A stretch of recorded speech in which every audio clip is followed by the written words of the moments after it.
नमस्कार दोस्तों, स्वागत है आपका हमारे YouTube चैनल जरधारी क्लासेस में।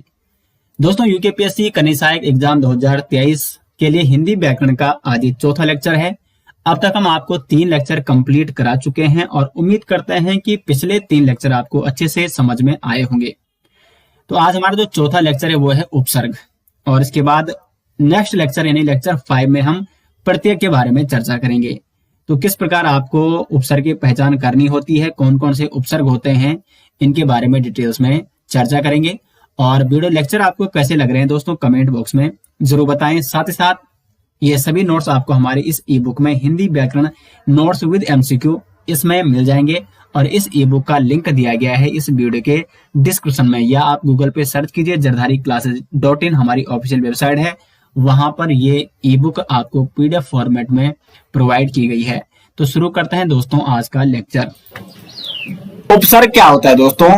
उपसर्ग वह शब्द होते हैं जो किसी शब्द के समीप आकर एक नया शब्द का निर्माण करते हैं। लेकिन समीप आना भी 2 प्रकार से होता है। जैसे यहाँ पे क्या है, ये कार है, ठीक है। अब समीप इधर से भी आ सकते हैं कोई शब्द, और इधर से भी आ सकता है। लेकिन उपसर्ग वह शब्द होते हैं जो शब्द के प्रारंभ में जुड़ते हैं, यानी प्रारंभ से समीप आते हैं इधर से। तो उदाहरण देखो, या आप परिभाषा इस प्रकार से लिख सकते हैं कि उपसर्ग वह शब्द होते हैं जो किसी शब्द के प्रारंभ में जुड़कर एक नए शब्द का निर्माण करते हैं, उन शब्दों को कहते हैं उपसर्ग। उदाहरण यहाँ पे आप देख सकते हैं, जैसे उपकार है ना, तो उपकार एक शब्द है। उपकार किस प्रकार से बना है? तो 2 शब्द थे, एक कार और एक था उप।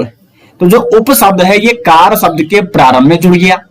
अब जब ये प्रारंभ में जुड़ गया है तो एक नए शब्द का यहाँ पे निर्माण हो चुका है, उपकार। तो यहाँ पे आप देख सकते हैं कार के प्रारंभ में कौन सा शब्द जुड़ा? उप शब्द जुड़ा। यानी जो शब्द किसी शब्द के प्रारंभ में जुड़कर एक नए शब्द का निर्माण करते हैं, उन शब्दों को कहते हैं उपसर्ग। तो प्रारंभ में जुड़ने वाले शब्द होते हैं उपसर्ग, और यहाँ पे प्रारंभ में कौन सा शब्द जुड़ा है? तो वो जुड़ा है उपकार, ठीक है, उप। तो ये देखो उप यहाँ पे क्या हो जाएगा? उपसर्ग हो जाएगा। उसी प्रकार से दूसरा उदाहरण यहाँ पे मैं ला रखा हूं आपके सामने, आधनहार। तो जो आ यहाँ पे क्या है, वो क्या कर रहा है? वो हार शब्द के प्रारंभ में जुड़ रहा है और एक नए शब्द यानी आहार का निर्माण कर रहा है। तो जो शब्द प्रारंभ में जुड़ते हैं उन्हें क्या कहते हैं? उपसर्ग कहते हैं। तो आ यहाँ पे क्या हो जाएगा दोस्तों? ये हो जाएगा उपसर्ग। तो उपसर्ग आप समझ गए होंगे। उपसर्ग हमेशा क्या होते हैं? शब्द के प्रारंभ में लगते हैं और शब्द के प्रारंभ में जुड़कर एक नए शब्द का निर्माण करते हैं। अब उस उपसर्ग के भेद जान लेते हैं। तो उपसर्ग को यहाँ पे 3 भागों में बांटा गया, वैसे संस्कृत के उपसर्ग, हिंदी के उपसर्ग और विदेशी उपसर्ग। अब विदेशी उपसर्ग में आपके उर्दू के उपसर्ग भी आ गए और अंग्रेजी के उपसर्ग भी आ गए। यानी जो विदेशी भाषाएं हैं उनके जितने भी उपसर्ग होते हैं उनका अध्ययन हम विदेशी उपसर्गों के अंतर्गत करते हैं। अब दोस्तों हम यहाँ पे इन तीनों के बारे में एक एक करके अध्ययन करेंगे, क्योंकि तीनों के यहाँ पे बहुत सारे उपसर्ग हैं। 22 उपसर्ग तो लगभग आपके संस्कृत के ही मूल उपसर्ग हैं, 22। अब बात ये बनती है कि इन उपसर्गों को किस प्रकार से याद करना है और किस प्रकार से इनको क्वेश्चन में, जब क्वेश्चन आता है तो वहां पे किस प्रकार से इनका प्रयोग करना है। तो देखो समझाऊंगा मैं आपको यहाँ पे, अगर आप वीडियो में बने रहे लास्ट तक। तो सबसे पहले बात करेंगे संस्कृत के मूल उपसर्गों की। तो संस्कृत के होते हैं 22 मूल उपसर्ग। उपसर्ग हमेशा आपको ध्यान रखना है शब्द के प्रारंभ में जुड़ते हैं। कौन कौन सा ये 22 उपसर्ग? तो यहाँ पे देखो ये सारे के सारे उपसर्ग हैं संस्कृत के। अति, अधि, अनु, अप, अभि, अव, आ, उत, उप, दुर, दुस, नी, निर और निस, प्र, प्रा, परि, प्रति, वि, सु, सम और अन।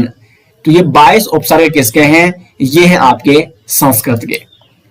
अब यहाँ पे इनका अर्थ भी मैंने यहाँ पे दे रखा है आपको, तो इनका अर्थ आप यहाँ पे देख सकते हैं। अब ये क्वेश्चन किस प्रकार से बनते हैं उपसर्गों में से, उपसर्ग और प्रत्यय में से? तो अधिकांश क्वेश्चन इस प्रकार से बहुत कम बनते हैं कि निम्न में से संस्कृत के उपसर्ग कौन है, या उर्दू के, या आपके अंग्रेजी के, हिंदी के। ये बहुत कम क्वेश्चन बनते हैं। वैसे तो कभी कभार बन जाते हैं, लेकिन बहुत कम बनते हैं। अधिकांशतः प्रश्न इस प्रकार से बन सकते हैं, जैसे यहां से कोई भी ऑप्शन उठा दिया, अधिनायक में कौन सा उपसर्ग है, या उत्कृष्ट में कौन सा उपसर्ग है। तो इस प्रकार के सवाल आप तभी कर पाओगे जब आपने ये उपसर्ग आपको ध्यान होंगे कि इस प्रकार का कोई उपसर्ग हो सकता है। खैर इनके बारे में अभी हम जानेंगे आगे, लेकिन पहले मैं आपको थोड़ा यहाँ पे प्रश्न किस प्रकार से और आप कंफ्यूज किस प्रकार से होते हैं वो यहाँ पे समझाने का प्रयास करता हूं। जैसे एक सिंपल सा एग्जांपल मैं यहाँ पे ले रहा हूं, अत्यंत। अत्यंत, ठीक है। अब यदि आपने ये उपसर्ग नहीं पढ़े हैं, आपको नहीं पता है कि अति नाम का भी कोई उपसर्ग होता है, तो आप यहाँ पे क्या कर सकते हैं, ऑप्शन क्या आएगा, जैसे आगे अत्यंत में कौन सा उपसर्ग है ये आपको उपसर्ग इसमें बताना है। ऑप्शन आएगा अति, दूसरा ऑप्शन आएगा अत, तीसरा आएगा आपका अत्या और चौथा आ जाएगा अति। अब देखो हो गया ना बड़ा कंफ्यूजिंग सवाल। तो अगर आपको पता नहीं, आप सोच रहे होंगे कि इसमें अत्य उपसर्ग हो सकता है या इसमें अत हो सकता है या अति हो सकता है या अति हो सकता है, लेकिन अगर आपको पता है कि ये भी उपसर्ग नहीं है, ये भी उपसर्ग नहीं है और ये भी उपसर्ग नहीं है, अति एक उपसर्ग है संस्कृत का, ये देखो, तो यहां पे आप क्या करोगे, सही अति सही कर दोगे अगर आप उपसर्ग आपने पढ़े होंगे और उपसर्गों की अच्छी प्रैक्टिस की होगी। तो प्रैक्टिस मैंने आपको पहले ही बताया, हिंदी में कुछ टॉपिक ऐसे हैं जैसे पर्यायवाची, विलोम शब्द, एकार्थी, अनेकार्थी शब्द, ये सारे के सारे शब्द, इसके कोई ऐसे ट्रिक नहीं है कि आपको बता दिए और आपने सारे के सारे शब्द याद कर लिए, सारे के सारे शब्द रख दिए, नहीं, बिल्कुल ऐसा नहीं है दोस्तों। आपको प्रैक्टिस अधिक से अधिक करनी है, लगातार प्रैक्टिस कीजिए, एमसीक्यू को सॉल्व कीजिए। तो अब बात करेंगे एक एक करके इन शब्दों के बारे में, और कुछ कुछ शब्द, क्योंकि इतने सारे शब्द हैं सभी हम यहाँ पे, क्योंकि कोई ऐसे ट्रिक तो मैं यहाँ पे आपको बता नहीं रहा हूं, मैं समझाने का आपको प्रयास करूंगा थोड़ा सा, और उसके बाद आपको अपनी तरफ से अधिक प्रैक्टिस करनी है। तो जैसे अति उपसर्ग है, तो यहाँ पे देखो अतिशय, अति का मतलब होता है अधिक, अतिशय, अतिक्रमण, अतिक्रमण यानी देखो क्रमण कर रखा है, जैसे कुछ मतलब कब्जा करना, और अधिक अगर किसी ने कब्जा कर रखा है तो अतिक्रमण हो गया। अतिवृष्टि, तो एक तो गई वृष्टि यानी नॉर्मल सामान्यतः बारिश हो रही है, बरसात हो रही है, लेकिन अगर अधिक बरसात हो जाती है, हद से ज्यादा बरसात हो जाती है, तो फिर हम अधिक वृष्टि तो लिखते नहीं है, क्योंकि अधिक कोई भी क्या नहीं है, उपसर्ग नहीं है, हम क्या लिखते हैं, अतिवृष्टि। और हमें पता है कि अति का मतलब ही क्या है, अधिक है, यानी अधिक बरसात। तो यहां पे देखो अति जो शब्द है, जो अति शब्द है वो वृष्टि के प्रारंभ में जुड़ गया है। अब वृष्टि का अर्थ था यानी बरसात, लेकिन अब अति अगर वृष्टि के प्रारंभ में जुड़ गया है तो इसने एक नए शब्द का निर्माण कर दिया है, अतिवृष्टि, जिसका अर्थ है अधिक वर्षा। तो इस प्रकार से उपसर्ग शब्द के प्रारंभ में जुड़कर एक नए शब्द का निर्माण करते हैं। अति शीघ्र, देखो शीघ्र आना, लेकिन अगर किसी को जल्दी से अधिक जल्दी बुलाना होता है, अधिक जल्दी बुलाना होता है तो उसे कहेंगे अति शीघ्र, यानी अधिक शीघ्र आना। अत्यंत, यहां पे देखो अतिधन अंत, अत्यंत।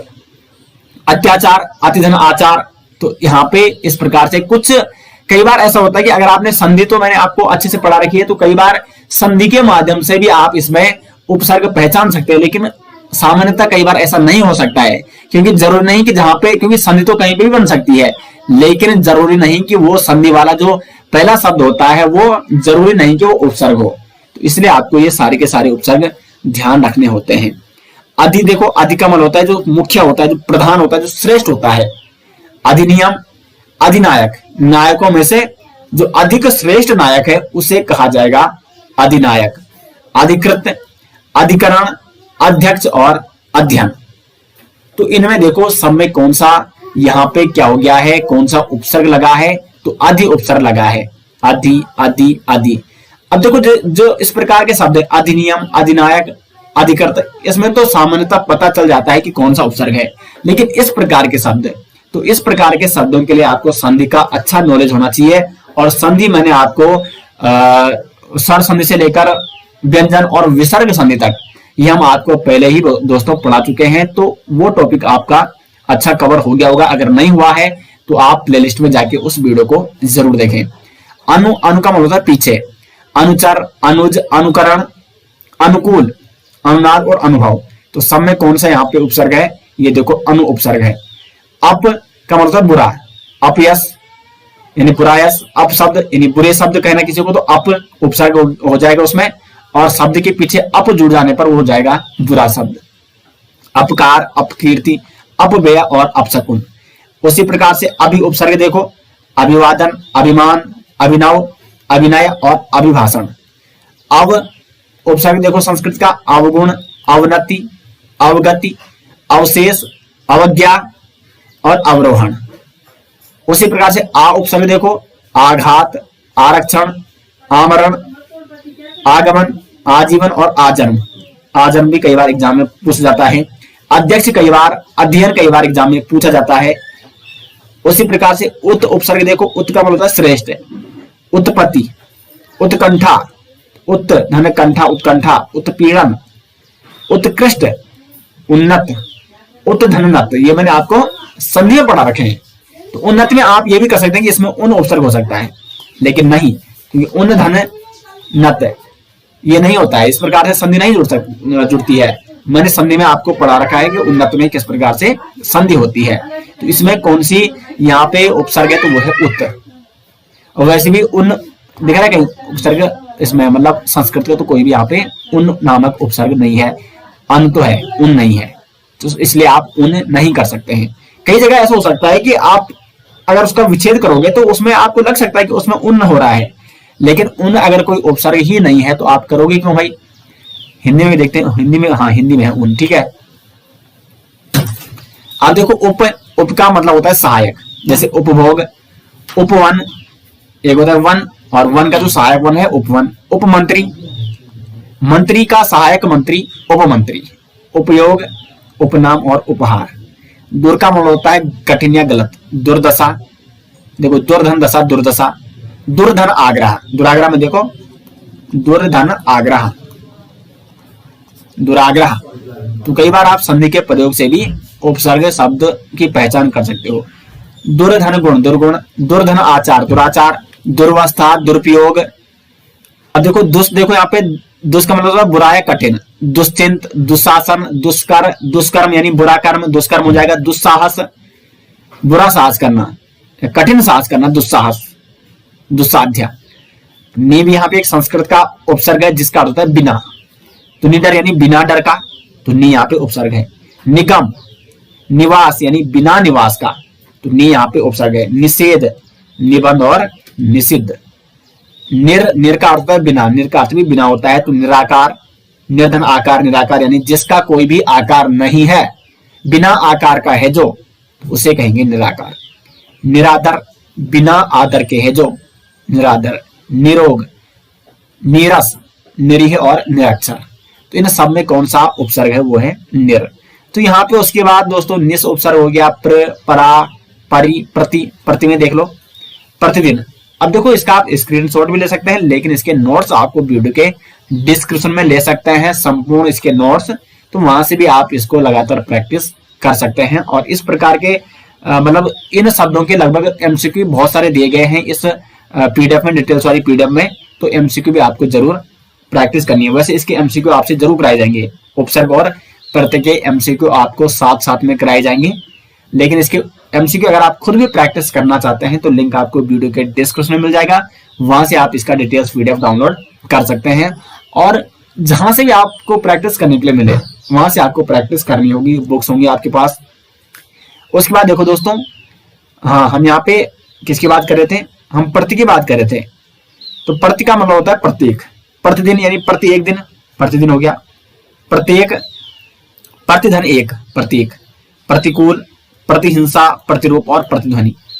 वी का देखो, वी का विशेष होता है विजय, विशेष जय यानी विजय। विहार, विशेषार्थ विहार। विख्यात, विशेष ख्याति, तो वी इसमें क्या है, उपसर्ग है। व्यधि, व्यसन और व्यवहार। सु का मतलब होता है अच्छा, सुगंध, सुयस। सम का मतलब होता है अच्छी तरह, और अन यानी नहीं या बुरा। तो ये आपके क्या है, संस्कृत के 22 मूल उपसर्ग हैं। अब आगे बढ़ते हैं हिंदी के उपसर्गों की ओर। हिंदी के उपसर्ग यहाँ पे जैसे अन हो गया, अध, उन, औ, कु, ये सारे के सारे हिंदी के उपसर्ग हैं। यहाँ पे ये पूरी लिस्ट आप यहाँ पे देख सकते हैं, इनका अर्थ भी यहाँ पे दिया गया है उसी प्रकार से। अब देखो अन का अर्थ होता है निषेध, निषेध यानी नहीं, निषेध का मतलब वही तो होता है नहीं। तो देखो अनबन यानी जहां पे जिससे बात नहीं बनती है, तो उससे बात अगर नहीं बनती है तो हम देखो एक होती है बात बननी, लेकिन अगर बात नहीं बनती यानी निषेध वहां पे हो रहा है तो वहां पे हो जाएगा अन उपसर्ग जुड़ जाएगा अनबन। अनपढ़ यानी जो पढ़ा हुआ नहीं है, एक है पढ़ा हुआ, ठीक है, या पढ़ा लिखा, लेकिन जो पढ़ा लिखा नहीं है यानी निषेध वहां पे हो रहा है, नहीं पढ़ा लिखा है, तो अन जुड़ जाएगा। अन का मतलब ही निषेध होता है यानी नहीं। अनपढ़, अनजान यानी जो जानता नहीं है, जिसे हम जानते नहीं है, अनजान अन उपसर्ग जुड़ गया। अनहोनी, अनमोल और अनचाहा। उसी में अध यानी आधा, अध पका, अध मरा आधा जो मरा हुआ है। अध जला यानी जो आधा जला हुआ है, अध उपसर्ग इसमें लगा हुआ है। अध खिला यानी आधा खिला हुआ, आधा अध उपसर्ग इसमें लगा हुआ है। अध नंगा और अध गला। उन देखो उनका मतलब होता है एक कम। अब देखो उन का मतलब यहाँ पे एक कम है, तो 39 यानी 40 में से एक कम 39। देखो 40 होता है, 40 से पहले 39 होता है, तो 40 माइनस 1, 40 में से एक कम अगर आप करोगे तो 39 आ जाएगा। तो इसलिए यहाँ पे उन उपसर्ग लगा हुआ है। 19 20 में से एक कम, 29 30 में से एक कम, 60 में से एक कम और 79। ओ का मतलब होता है अब, अवगुण, ओगढ़, औसर। उसके बाद देखो कु का मतलब होता है बुरा। कु जो उपसर्ग है हिंदी का, ये हिंदी का उपसर्ग है और इसका मतलब है बुरा। जैसे कुपुत्र, देखो पुत्र है, लेकिन जो बुरा पुत्र होता है उसके पीछे हम क्या लगा देते हैं, कु लगा देते हैं यानी कुपुत्र। तो कु का मतलब बुरा है, तो यहाँ पे पुत्र के पीछे कु लगा हुआ है। कु एक उपसर्ग है जो कि इस पुत्र के साथ जुड़कर एक नए शब्द का निर्माण करता है, कुपुत्र। कुरूप जिसका रूप बुरा है, कुरूप। कुख्यात, कुचक्र और कुरीति जो बुरी रीति है उसे कहेंगे कुरीति। चौ देखो यहाँ पे चौ का मतलब चार होता है, चौराहा यानी चार राहों वाला चौराहा। चौमासा चार पायों वाला चौपाया। चौरंग, चौकन्ना और चौमुख यानी चार मुखों वाला। पच का देखो पचरंगा, पचमेल, पचकूटा। उसी प्रकार से पर का मतलब दूसरा होता है, परहित यानी दूसरे का हित करना। परदेसी दूसरे देश का। परजीवी, परकोटा, परलोक यानी दूसरे लोग और परोपकार। परधनु उपकार, तो इसमें भी क्या हो जाएगा पर, यहाँ पे क्या हो रहा है पर धन उपकार, इसलिए आपको संधि का नॉलेज होना ही चाहिए, तो परोपकार हो जाएगा। तो इसमें पर क्या लगा है, उपसर्ग लगा हुआ है। बिन देखो यहाँ पे बिना यानी बिन खाया, बिन ब्याहा, बिन बोया। तो ये यहाँ पे हिंदी के कुछ महत्वपूर्ण उपसर्ग है दोस्तों, लगातार आपको प्रैक्टिस करनी है। बहु का देखो, बहु का मतलब होता है ज्यादा, तो बहुमूल्य यानी अधिक मूल्य, ज्यादा मूल्य वाला। बहुवचन, बहुमत यानी ज्यादा मतों वाला। बहुभुज ज्यादा भुजाओं वाला। बहुविवाह जिसके बहुत या ज्यादा विवाह है। आपका देखो, आपका मतलब होता है स्वयं से। आपका आज आप बीती, आपने सुना होगा ना कि वो क्या सुना रहा है, अपनी आप बीती सुना रहा है, यानी आप यानी स्वयं पे जो बीती हुई बातें हैं वो उनको सुना रहा है। तो आपका अर्थ यहाँ पे स्वयं होता है, स्वयं पे जो बीती यानी आप बीती। आप बीती में कौन सा उपसर्ग है, आप। अब यहाँ पे कई अभ्यर्थी आ भी तो सोच सकते हैं कि इसमें आ उपसर्ग हो सकता है, लेकिन कैसे हो सकता है, क्योंकि आ का अर्थ भी तो मतलब एक अर्थ स्पष्ट भी तो होना चाहिए। आप कही यानी स्वयं की जो कही हुई है। अब देखो यहाँ पे अगर आप सोचोगे कि आ धन पबीती करते हैं, तो भाई पबीती है क्या, पबीती कोई शब्द है क्या, नहीं है। तो आपने ये भी देखना है कि जो अंतिम शब्द है वो सार्थक उसका अर्थ आ रहा है या नहीं आ रहा है। किसी में भी आप उठा के देख लो, यहाँ पे देखो पर धन हित, हित का एक अपना संपूर्ण अर्थ है। देशी का अपना एक संपूर्ण अर्थ है। जीवी का अपना एक संपूर्ण अर्थ है, जीव का। बोया का, उसके बाद किसी का भी आप देख लो, गुण का है, अधिकांश है, ठीक है। तो ये आपको यहाँ पे ध्यान देनी होगी बातें। सम का मतलब होता है समान, समकोण यानी समान कोण वाला, समकक्ष, समतल। और दूसरे हो गया बुरायाहीन, दुत्कार, दुर्बला, दुर्जन। तो ये हिंदी के कुछ महत्वपूर्ण उपसर्ग थे दोस्तों। उसके बाद बढ़ते हैं जो विदेशी उपसर्ग हैं। विदेशी में आपके उर्दू के उपसर्ग आ जाएंगे, अंग्रेजी के उपसर्ग आ जाएंगे। तो उर्दू के जैसे ला हो गया, बद, बे, कम, गैर, ना, खुश, हम, एन, सर, बेस, बा और अल, ये उपसर्ग हैं उर्दू के। और ला का अर्थ होता है बिना, जैसे लावारिस, यानी बिना वारिस का, लावारिस, ला उपसर्ग इसमें जुड़ा हुआ है। लाचार, लाजवाब, जिसका कोई जवाब ही नहीं है, तो लाजवाब। लापरवाह, जो बिल्कुल मतलब परवाह ही नहीं करता, बिना परवाह वाला, तो वो लापरवाह व्यक्ति है। लापता, तो इनमें इन सभी शब्दों में ला उपसर्ग जुड़ा हुआ है। बद का देखो, बद का अर्थ होता है बुरा, बदसूरत यानी बुरा सूरत वाला, तो बद एक क्या है, उर्दू का एक उपसर्ग है। क्योंकि यहाँ पे हिंदी में इसका कुछ अलग अर्थ है, जैसे यहाँ पे बुरा क्या था, यहाँ पे देखो हिंदी में बुरा के लिए कु का प्रयोग किया जा रहा है, लेकिन यहाँ पे बुरा के लिए बद का प्रयोग किया जा रहा है। बद एक उर्दू का उपसर्ग है। बदनाम, जिसका नाम क्या है, बुरा नाम है, तो बदनाम हो गया। बद दिमाग, जिसका दिमाग बुरा है। बदबू, बुरी बदबू, बुरी बू आ रही है, बुरी बू तो बदबू, बद लग गया ना पीछे। बद किस्मत, बुरी किस्मत वाला। बे का अर्थ देखो, बे का होता है बिना, बे का यानी बिना काम वाला, बे उपसर लगा हुआ है। बेअसर, बिना असर वाला, बे उपसर लगा है। बेरहम, बेईमान और बेरहम। उससे है कम, कम का अर्थ थोड़ा होता है, ये तो आप सभी जानते होंगे। कम वक्त, कमजोर। उसी प्रकार से दोस्तों यहाँ पे आप अन्य उपसर्गों को भी दे सकते हैं। गैर का मतलब होता है के बिना, वो गैर हो गया, यानी वो किसी के बिना हो गया, उसका कोई नहीं है तो वो गैर हो गया। गैर कानूनी, तो कानूनी के बिना, कानून के बिना गैर कानूनी। गैर जरूरी, गैर हाजिर और गैर सरकारी, जो सरकारी नहीं है, गैर सरकारी। ना का अर्थ होता है अभाव। उसके बाद दोस्तों यहाँ पे आप देखो, स्वयं आप इसको देखिए, क्योंकि इतने सारे शब्द यहाँ पे, क्योंकि कोई ऐसी ट्रिक तो है नहीं कि मैं ट्रिक आपको बताऊं और आपको सारे के सारे याद जाए। प्रैक्टिस आपको खुद करनी ही करनी होगी। अंग्रेजी के देखते हैं कुछ, तो अंग्रेजी के देखो यहाँ पे। सब, सब का अर्थ होता है अधीन। हाफ, आधा होता है, ये सभी जानते हैं। को का मतलब है सहित। हेड, और हेड का अर्थ होता है मुखिया, और वाइस यानी सहायक। तो देखो यहाँ पे देखो, सब का मतलब अधीन ना, तो एक होता है रजिस्ट्रार, और रजिस्ट्रार के अधीन जो अन्य रजिस्ट्रार होता है उसे कहेंगे सब रजिस्ट्रार। तो सब का अर्थ यानी देखो अधीन हो गया ना सब का अर्थ। तो यहाँ पे अधीन रजिस्ट्रार तो हम लिखेंगे नहीं, यहाँ पे लिखेंगे सब रजिस्ट्रार। और सब किसका उपसर्ग हो जाएगा, अंग्रेजी का। सब जज यानी जज के अधीन जो जज आता है, सब जज। Sub committee, sub inspector, inspector के अधीन जो आता है उसे कहेंगे सब इंस्पेक्टर। हाफ देखो यहाँ पे, हाफ कमीज, हाफ टिकट, हम सीधे कई बार प्रयोग करते हैं ना, हाफ टिकट, हाफ कमीज। हाफ पैंट यानी आधी पैंट, आधा टिकट। Half shirt. को का मतलब सहित, जैसे कोऑपरेटिव, कोऑपरेशन और को एजुकेशन, उस एजुकेशन के सहित, उस ऑपरेटिव के सहित। हेड का मतलब होता है मुखिया, हेड मास्टर यानी मास्टरों का जो मुख्य मास्टर होता है, head master. Head office, head clerk और हेड बॉय। वाइस देखो यहाँ पे, वाइस राय, वाइस चांसलर, जो सहायक चांसलर है उसे कहेंगे वाइस चांसलर। वाइस प्रेसिडेंट, एक होता है प्रेसिडेंट यानी अध्यक्ष, और वाइस प्रेसिडेंट यानी उपाध्यक्ष। तो जो सहायक अध्यक्ष है उसे कहेंगे उपाध्यक्ष यानी वाइस प्रेसिडेंट।